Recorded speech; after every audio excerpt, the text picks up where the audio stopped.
Imagina esta escena: una viuda con lágrimas en los ojos, depositando sus últimas monedas en la colecta de la iglesia. Ha escuchado muchos sermones acerca de la obligación del diezmo y cómo Dios castiga a aquellos que no lo cumplen. Se siente culpable y asustada, pero, al mismo tiempo, una pequeña voz interior le susurra que algo no está bien. ¿Es realmente esto lo que Dios desea? Jesús no enseñó sobre un corazón generoso únicamente en términos de porcentajes. Esa noche, la viuda se marchará a casa sin nada para comer, pero ha cumplido con su diezmo. Es un acto que considera justo y bíblico. Si alguna vez te has sentido confundido, presionado o incluso engañado respecto al diezmo, este vídeo es para ti. En este video vamos a revelar 3 secretos bíblicos que probablemente no te han contado en tu iglesia. Estos secretos tienen el potencial de transformar radicalmente tu perspectiva sobre las finanzas y tu relación con Dios. La tercera revelación te sorprenderá, ya que desvelará una verdad que muchos líderes religiosos prefieren mantener oculta. No te pierdas este contenido. Quédate hasta el final y descubre la verdad. Si este video te ilumina de alguna manera, no olvides darle me gusta, suscribirte y compartir tus pensamientos en los comentarios sobre nuestra exploración del propósito y contexto del Antiguo Testamento. Querido amigo, ¿te has detenido a examinar a fondo las raíces del diezmo? No estoy hablando de lo que te han dicho en la iglesia, sino de lo que realmente dice la Biblia. Frecuentemente, simplificamos el concepto a una obligación, a un porcentaje fijo, pero la historia es mucho más rica y compleja. Para entender el significado del presente, debemos retroceder en el tiempo. Nuestra aventura comienza mucho antes, en la época de la ley de Moisés, incluso antes de los mandamientos que conocemos. Viajamos hasta Abraham, el patriarca de la fe. En el libro de Génesis, capítulo 14, versículos 18 a 20, se narra un episodio revelador en el que Abraham, tras una gran victoria en la batalla, se encuentra con Melquisedec, un enigmático sacerdote del Dios Altísimo. ¿Y qué hace Abraham? Le ofrece un diezmo de todo lo que ha recuperado, tal como dice Génesis 14:20, y le dio a Melquisedec el diezmo de todo. Es importante notar que Abraham no estaba siguiendo una ley, ya que ésta aún no existía. Tampoco lo hizo por seguir una tradición, ya que él mismo estaba iniciando una. Este acto fue una expresión de gratitud, un reconocimiento de que su victoria provenía de Dios. Este gesto nos ofrece una pista fundamental sobre el diezmo. En esencia, es un acto de reconocimiento de la soberanía de Dios sobre nuestras vidas y posesiones. Más tarde, el diezmo se formaliza con la ley de Moisés. En Levítico capítulo 27, versículos 30 a 34, encontramos instrucciones detalladas sobre el tema.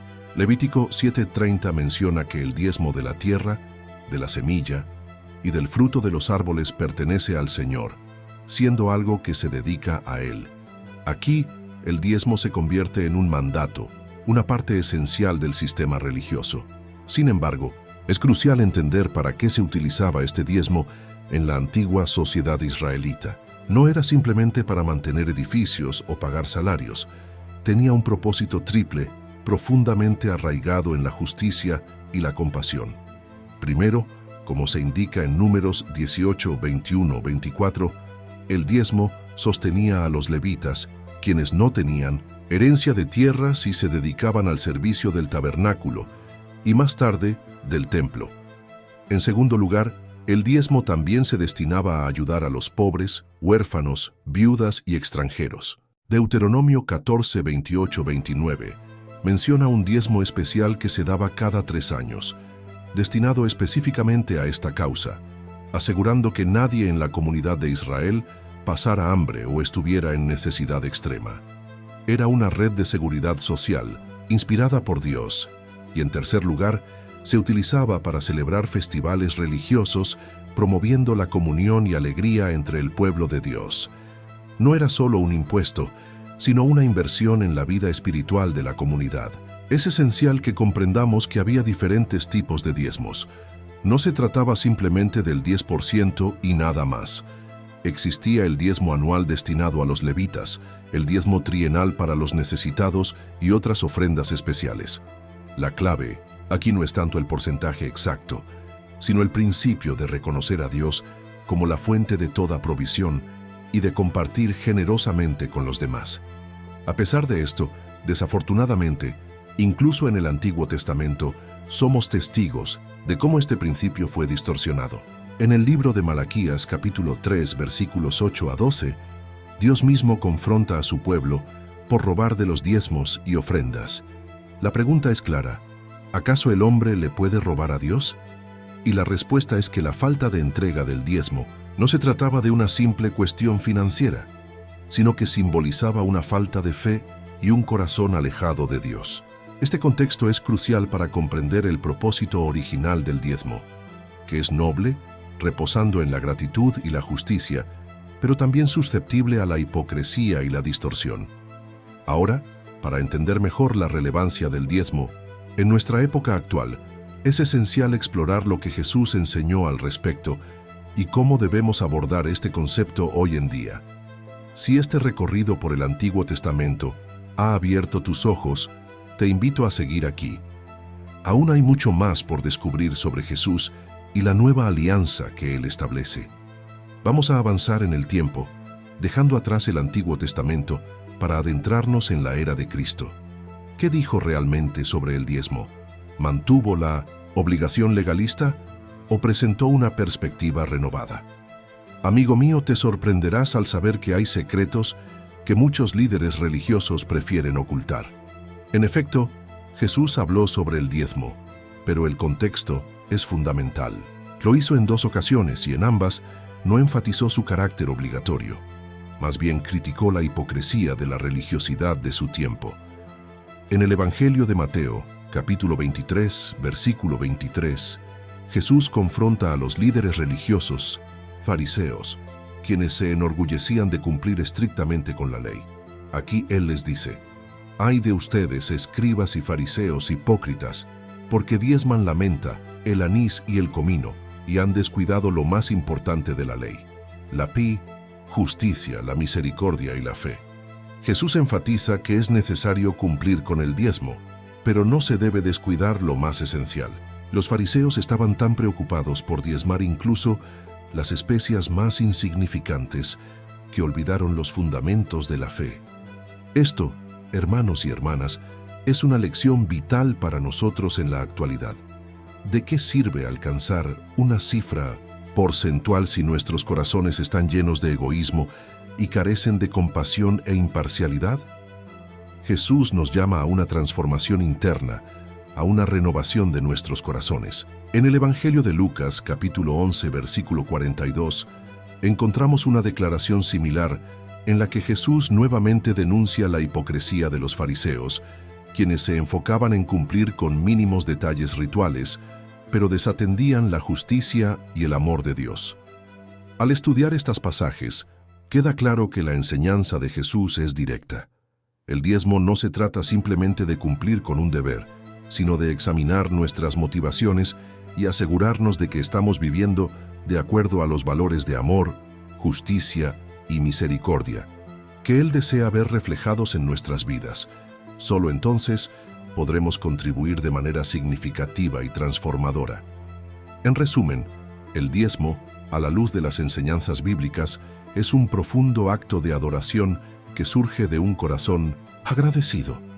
No debería ser considerado una mera obligación, sino más bien una respuesta a la gracia y provisión que Dios nos brinda. Es fundamental que entendamos que Jesús no abole el diezmo, sino que nos invita a recontextualizarlo.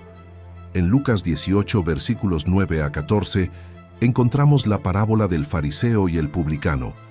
2 hombres suben al templo a orar. El orgulloso fariseo enumera sus méritos religiosos, incluyendo que diezma todo lo que gana. En contraste, el publicano se golpea el pecho, reconociendo su pecado y su necesidad de la misericordia divina. Jesús menciona que fue el publicano, el humilde que reconoce su dependencia de Dios, el que regresó justificado a su hogar. En este contexto, se nos revela que la auténtica devoción y el verdadero entendimiento del diezmo van más allá del cumplimiento de una norma. Se trata de nuestra relación con Dios, de nuestra gratitud y de cómo ésta se manifiesta en nuestras acciones hacia los demás. Aprovechemos este tiempo para reflexionar y reorientar nuestras prácticas hacia lo que realmente importa en nuestra fe. Aquel que se eleva será humillado, y el que se humilla será exaltado. Esta parábola nos enseña una lección fundamental. La actitud de nuestro corazón es lo que verdaderamente importa, mucho más que cualquier cumplimiento externo. No es que el fariseo estuviera equivocado por diezmar, el problema radica en que su diezmo carecía de significado porque estaba lleno de orgullo y autocomplacencia. Por otro lado, tenemos el conmovedor ejemplo de la viuda pobre, relatado en Marcos 12, 41-44 y Lucas 21, 1-4. Jesús observa a la multitud mientras echan sus ofrendas en el templo. Los ricos arrojan grandes cantidades de dinero, presumidos y ostentosos, pero solo una viuda humilde aporta 2 pequeñas monedas, todo lo que tenía. Jesús, al ver esto, declara que ella ha dado más que todos los demás, afirmando en Marcos 12:43 que en verdad os digo que esta pobre viuda ha contribuido más que todos los que han puesto en el tesoro. ¿Por qué? Porque ella dio todo lo que tenía, con un corazón generoso que confía en Dios. Para ella, la cantidad no importaba. Lo que verdaderamente contaba era su entrega total. Finalmente, Jesús nos llama a buscar primero el reino de Dios y su justicia, y nos asegura que todo lo demás nos será añadido. Nos enseña así a no luchar frenéticamente por riquezas materiales, sino a confiar en la provisión divina. Amén. Mateo 6, 19, 21 y el versículo 24 se enfatiza un principio crucial. Nadie puede servir a 2 señores, porque o aborrecerá al uno y amará al otro, o estimará al uno y menospreciará al otro. No podéis servir a Dios y a las riquezas. El segundo secreto, y prepárate porque es poderoso, es que Jesús prioriza el corazón sobre el porcentaje y la generosidad sobre la obligación. Si te está gustando lo que escuchas hasta ahora, te invito a dejar tu like, ya que es muy importante. Ahora, prepárate para el siguiente capítulo, en el cual exploraremos cómo los apóstoles entendieron y aplicaron las enseñanzas de Jesús sobre la sagrada gracia de la generosidad y las ofrendas en el Nuevo Testamento. Hemos visto el uso del diezmo en el Antiguo Testamento, su propósito original y cómo ha sido distorsionado a lo largo del tiempo. También hemos escuchado a Jesús desviar nuestra atención hacia principios como la justicia, la misericordia y la fe, superando el cumplimiento estricto de la ley. Ahora, la pregunta clave es, ¿qué enseñaron los apóstoles sobre el diezmo? ¿Establecieron un nuevo mandato, una obligación porcentual? Querido hermano y hermana, la respuesta es un rotundo no, y aquí es donde muchos se sorprenden. Si lees las cartas de Pablo, Pedro o Juan, no encontrarás ningún mandato explícito que diga que los cristianos deben diezmar el 10% de sus ingresos. En cambio, se hace un fuerte énfasis en la donación voluntaria, alegre y generosa. El apóstol Pablo, en su segunda carta a los Corintios, capítulos 8 y 9, dedica 2 capítulos enteros a hablar sobre las ofrendas y presta atención a la lengua que utiliza. No habla de obligación, sino de gracia. No menciona porcentajes, sino generosidad. No se refiere a un mandato, sino a una oportunidad. En 2 Corintios 9:7, un versículo clave, se dice que cada uno contribuya según haya decidido en su corazón, no con tristeza ni por obligación, porque Dios ama al dador alegre. Este es el núcleo de la cuestión. No se trata de dar por obligación, por miedo a ser castigados o por seguir una regla, sino de dar con alegría y libertad, desde un corazón agradecido. Pablo no está en contra de las ofrendas. Al contrario, las promueve con pasión, pero basadas en el amor, no en la ley. Nos recuerda que Dios nos ha dado todo lo que tenemos y que nuestras ofrendas son una respuesta natural a su generosidad. Son un acto de adoración, no un impuesto religioso. En su primera carta a los Corintios, capítulo 16, versículo 2, Pablo da instrucciones prácticas sobre cómo dar. Cada primer día de la semana, que cada uno de ustedes aparte algo, de acuerdo con lo que haya prosperado, para que no se recojan ofrendas cuando yo llegue. Observa la frase clave, de acuerdo con lo que haya prosperado. No hay un porcentaje fijo, sino una proporción personal basada en las bendiciones recibidas.